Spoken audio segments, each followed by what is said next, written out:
trying to time the market, when you look at it, what if you missed it by a year or 2 years or even more? Hello and welcome to Pillars of Wealth Creation, where we talk about creating financial success with a special focus on business and real estate. I'm your host, Todd Dexheimer. Now, let's get to it. Hello, welcome back to Pillars of Wealth Creation. I'm your host, Todd Dexheimer. With me, as always, on these Wednesdays, we got Matt Jones. Matt, how are you doing today? I'm doing awesome. How about you, Todd? Man, I'm doing good. I hope everyone had an excellent Christmas, and the New Year's just a few days away. So happy New Year, Merry Christmas to everyone. Yeah, good time to be jolly, right? Definitely. Hopefully, people now is a great time to. This is to me, I don't know. I change my opinions every once in a while on this, but this to me is a great time to reflect. It's also a good time to be writing offers and to be busy as well. So I definitely take time to spend with my family. I definitely take more time, the week leading up to Christmas to make sure I'm doing some Christmas shopping. Although my wife is like a total savior to me, because if it was left up to me, everybody would probably get gift cards. And we would have probably pizza for dinner and cereal for breakfast.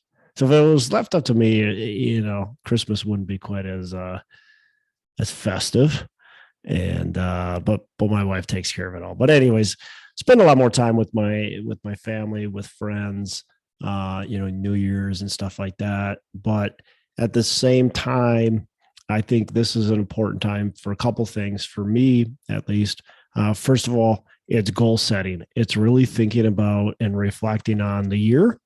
So right now, reflecting on 2022, reflecting on what we did right, what we could have done better, and then really thinking about where the company is heading and where do we want it to be heading. Are we heading in the direction we're expecting? Are we heading in a direction we actually truly want to go?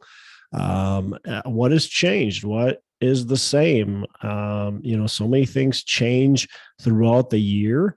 And I think it's just important to really think about those things and reflect on those. And then, of course, create your goals for the year, for the first quarter, and really hit the year strong. And so that's kind of a lot of what I do. But we also try to make sure we're spending time, connecting with our brokers, connecting with investors, trying to write offers on properties, so we're not just letting up on the gas pedal, right? We still are, mostly full speed ahead. It's like a freight train, right? You start hitting the brakes of a freight train and you stop it. It takes a long time for it to get back up to speed, right? So you've got to keep putting, the logs in the fire, right? You've got to keep it going. You can't stop. You can't let it stop. And it's not like you always have to be pedal to the metal, right? You don't have to be like just going 100 miles an hour all the time. I certainly go 100 miles an hour plenty of times, but you also have to shut it down sometimes, or at least I wouldn't say shut it down, but pull back a little bit. If you keep on stoking the fire and throwing logs in it, eventually it's going to get too hot and it's going to, you're going to wreck something, right? That's the same thing in business. So we do have to slow down here and there, but I think it's important to continue to push on and continue to reflect and think about your business. Yeah, especially, with stopping and going. If you stop, then it takes a lot more energy to get it going again. But if you just keep a steady pace, that's a lot more efficient and easier to keep going. Yep, absolutely. Well, cool. So Matt, what are we going to talk about today? Investing during a recession. So I actually don't know if we're in a recession right now, or if we're going to have one next year, or Yeah. we'll have one in 10 Yeah. years. But at some point there'll be a recession, and what do we do to invest effectively during a recession? Yeah. I mean, but by definition, we're in a recession, but, it feels different. It's Yep. not like your typical recession where you got high unemployment. And so, and this one's got inflation. A lot of recessions, you see some deflationary things happening, or at least the recessions I've been really savvy, a part of, I guess. You see some deflationary things happening. Well, we actually might see some.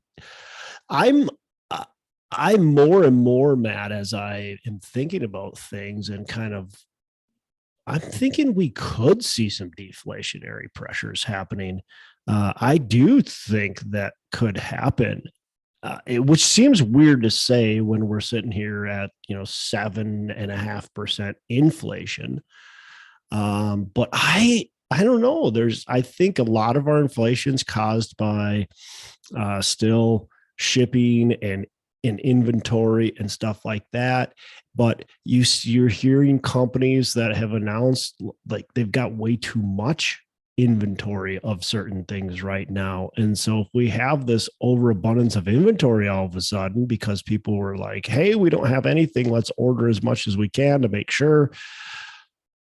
All these companies are sitting on a ton of inventory, and they aren't selling that stuff. That could end up being a problem. Yeah, I think there's also some sales that I've heard, what like Walmart or places like that are just trying to get rid of some of that excess inventory. Yep. Yep. Exactly.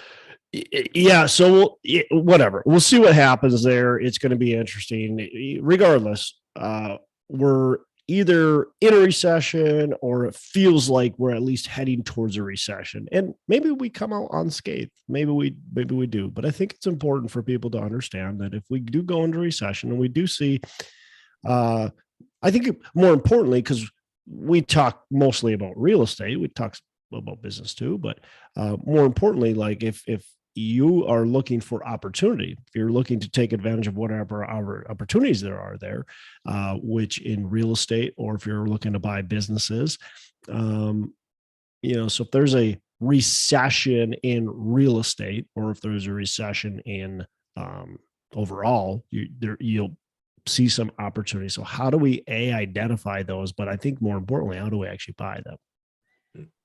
Yeah, I think it's a good, to have some liquidity when you're going into a recession so that you're Yeah. able to jump on opportunities that are going to pop up. So it's painful though, right, Matt? Because we've got 7% plus inflation. And so if you're sitting here and you've got a ton of liquid capital, that means you're not making money on your money. And that drives me crazy to have all this cash sitting around. So I've got money in just complete cash. I've got money in the market, which, that's definitely super volatile, especially as of late. But that's liquid at least. And then I've got money in some shorter term, CD type things. And again, not great interest rates. I mean, I'm losing based on inflation, but at least it's something.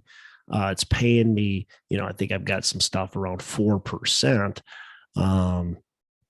It's losing me money, but at least I've got that liquidity to be able to access, to be able to take advantage of the opportunities that are out there. So yeah, cash is huge as we come into a recession. So, of course, we talked about this before, of you can't really time the market, so you don't know when the rock bottom is to get the best deals.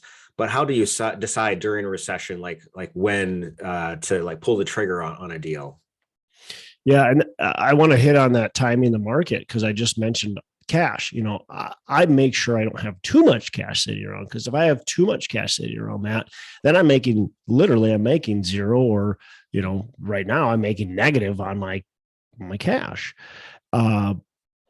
So with too much cash sitting around, trying to time the market, when you look at it, what if you missed it by a year or 2 years or even more? You likely would have done better by being in the market, likely done much better by being in the market, so timing the market, having too much capital, just waiting for a recession, in my opinion, is a very bad idea.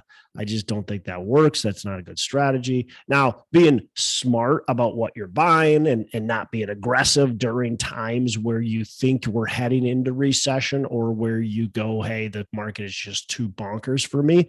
Being tight in those markets, yeah, that's smart. But just shutting it down completely and waiting for that recession, I think you're just kind of asking for, I guess it's the safest play, right? But it's definitely not a money making play.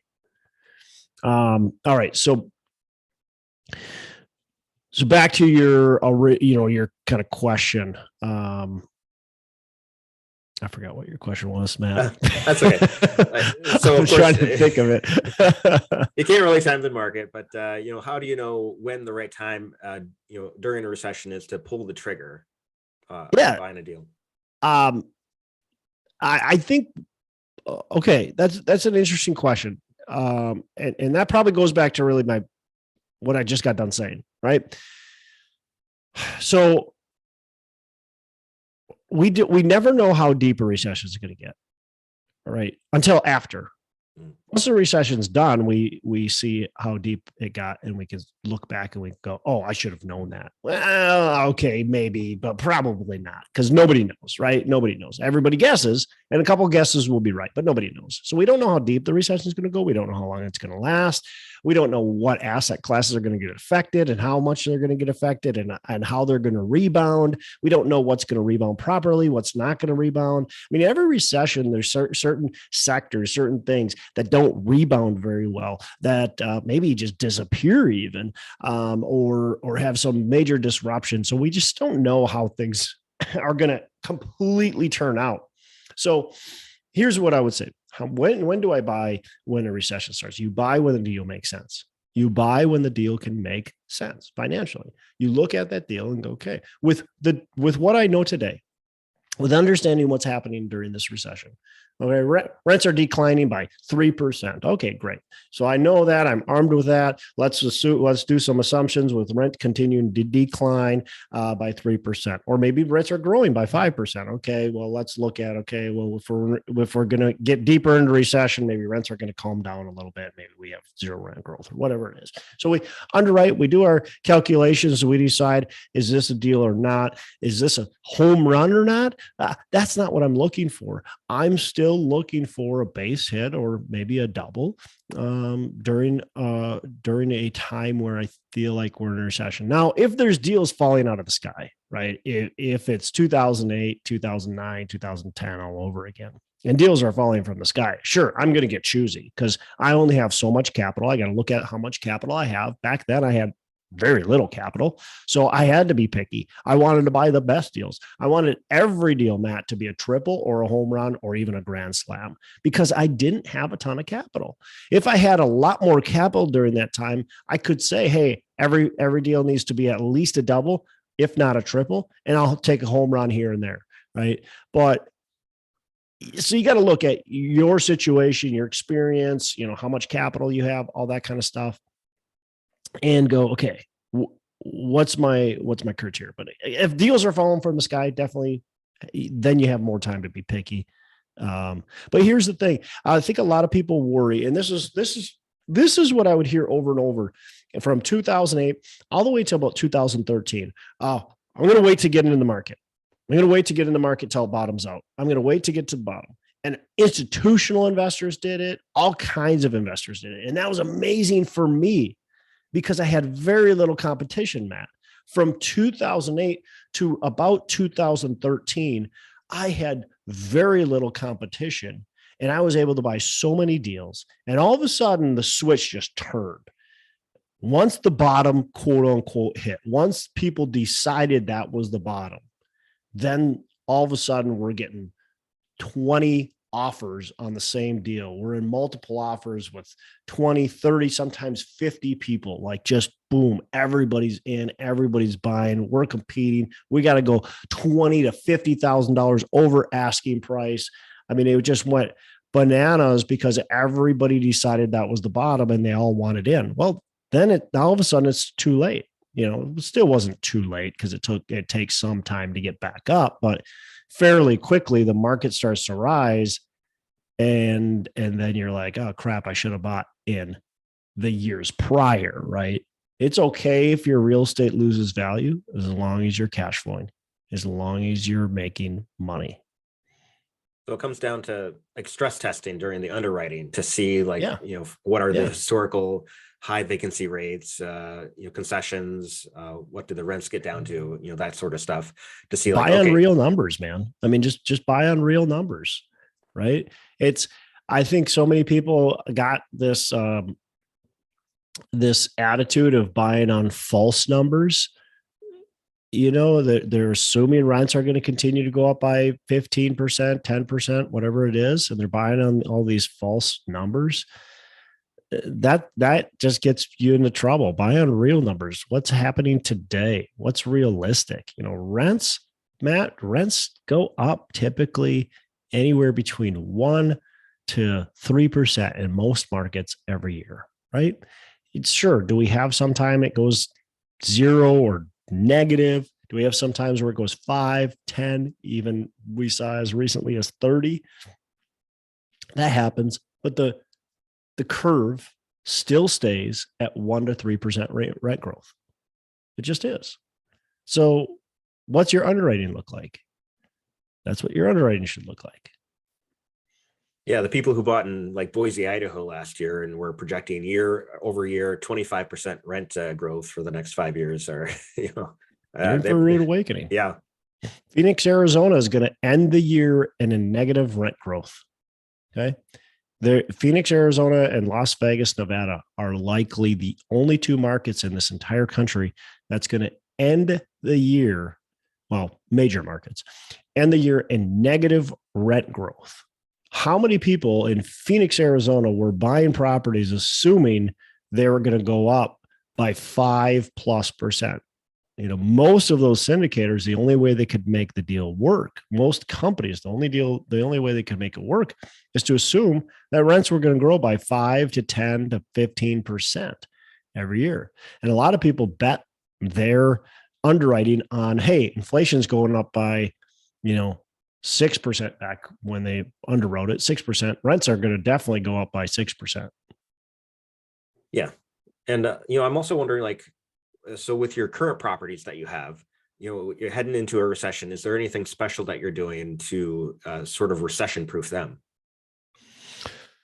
So, I mean, we're right now, we're busting our bus trying to make sure we're getting renovations done. Well renovated properties, especially exterior wise, just looking good, feeling safe, being safe. That's really important. One of the things we did, really just looking forward, is saying, hey, I did this at COVID. I said, man, I just looked back and, history shows us that C-class properties just don't do well during recessions. It's just history shows us that they don't. And I know some people will tell you they do, but I don't know where they got that information from. They just made it up. So C-class, poorly located properties, lower income, they just don't hold up as well. Okay, so we made that decision. So we started getting into more B and A class neighborhoods, and we want to make sure our properties look good. We want to try to bring the reputation up as high as we possibly can. So we've been working, over the last year plus, but we've been working at really trying to make our reputation super solid, make the property look extremely nice from the outside, and then renovating units on the inside. So those are things that we're doing on the renovation side. On the expense side, we're really trying to look at our expenses and control expenses. That's something I can control quite a bit of. So we're looking at what are the best ways for us to control our expenses so that if a recession happens, hopefully we're in a pretty good position. Occupancy, obviously, get our occupancy as high as possible. Leases, we want leases signed as long term as possible. I don't want any month to month leases unless I plan on renovating that unit or we want that resident to leave, but I want long term leases as much as possible. So those are some of the things we're doing. I mean, just a real keen eye on asset management, looking at the books, looking at where our losses are coming from, looking at where some of our opportunity costs are, and just being aware of how we're operating these properties. Yeah, the more cushion that you can prepare with your property, the more blows that you can take from an upcoming recession. As the recession really starts to take hold, your residents are, they're going to be looking for new places to live because the place next door is beautifully renovated. And that's one of the nice things. If you're beautifully renovated, it's harder for people to leave. So if you've already got that advantage, that's great. But maybe the property next door, they just finished their renovation and they need to get that property, that unit rented. And so they're giving a rent special. They're undercutting your rent. And so you're going to have some of those competitions. So as residents come up on lease, it's really important prior to even their lease expiration, prior to their notice period. So let's just say you have a 30-day notice, or maybe it's even a 60-day notice. But if it's a 30-day notice, we want to be talking to them 60 days ahead of their lease expiration. Okay. Maybe even earlier, especially if we're seeing residents leaving. So we want to talk to them early. We want to get them in. We want to find out what they need. We want to get that lease signed.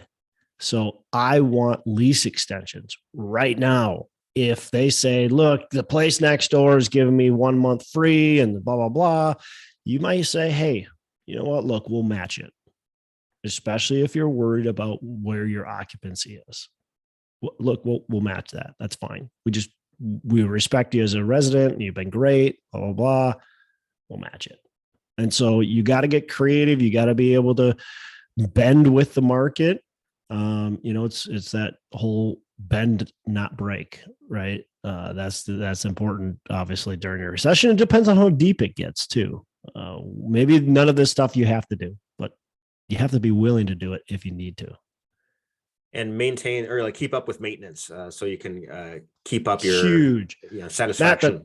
The number one reason why a resident leaves is maintenance. That's the number one reason. It's not rent price. It's not even location. That's probably number two. But the number one reason is maintenance. They are tired of you not taking care of their unit, of the property they live in. It's maintenance. It's grounds. Crime kind of plays into that too. But it's just them not feeling good coming home. They don't feel good. They don't feel like it's home because you're not taking care of the place. So maintenance is huge. Grounds is huge. You don't need to over maintain, but you need to take care of things.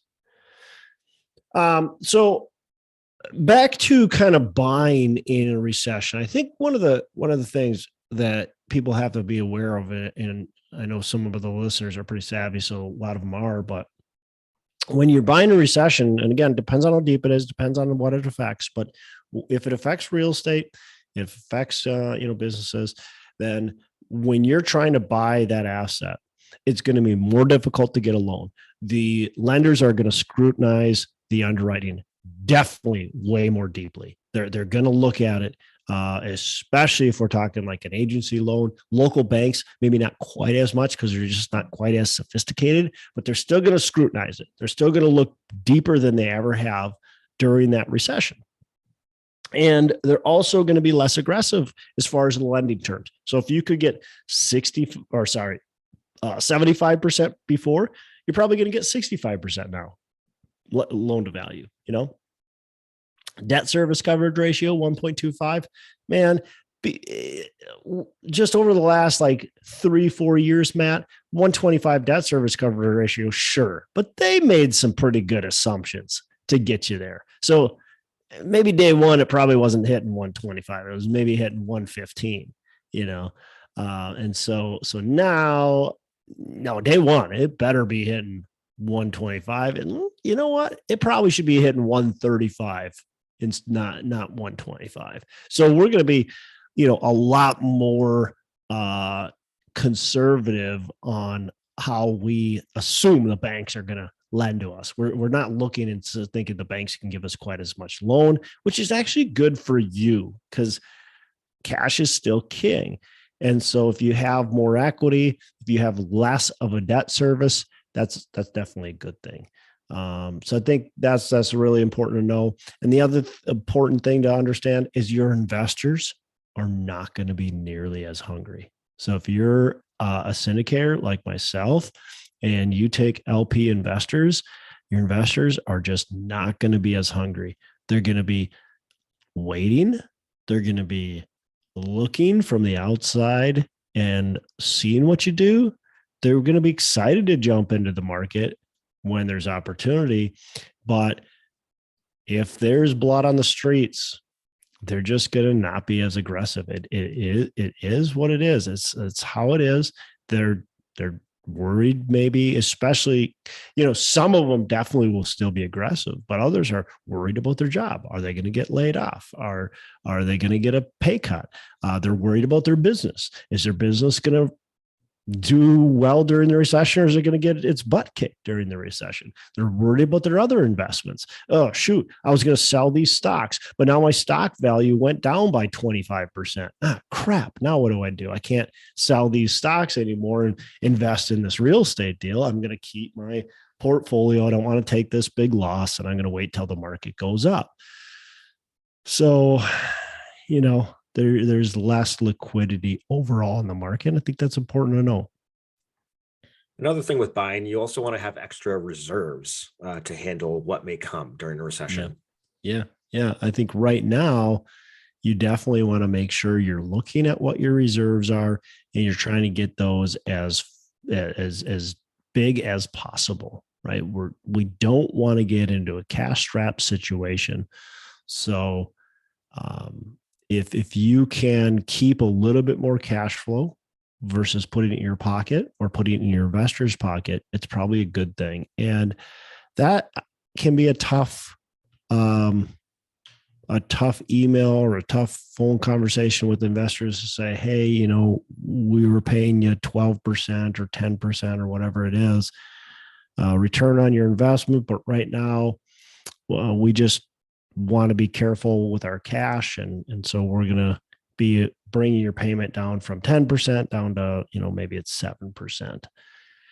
That's still better than having to do a cash call. Right. But that exactly that was my point, is like, okay, so now we paid 7%, we start to get our reserves amount, or maybe we pay 5%, maybe we're paying, 3%, maybe we're shutting it off for a little while if it starts to get really bad. But it's better than having to call your investors and go, hey, you know what? We paid you too much over the last 6 months. We weren't really thinking about a recession. So we need some money, it happens. Certainly I think there's going to be a decent amount of cash calls coming.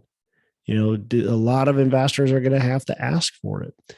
But the problem with having to ask for it when a recession happens is the recession's already happening. And so those investors are going to be less happy to give you more money during a recession.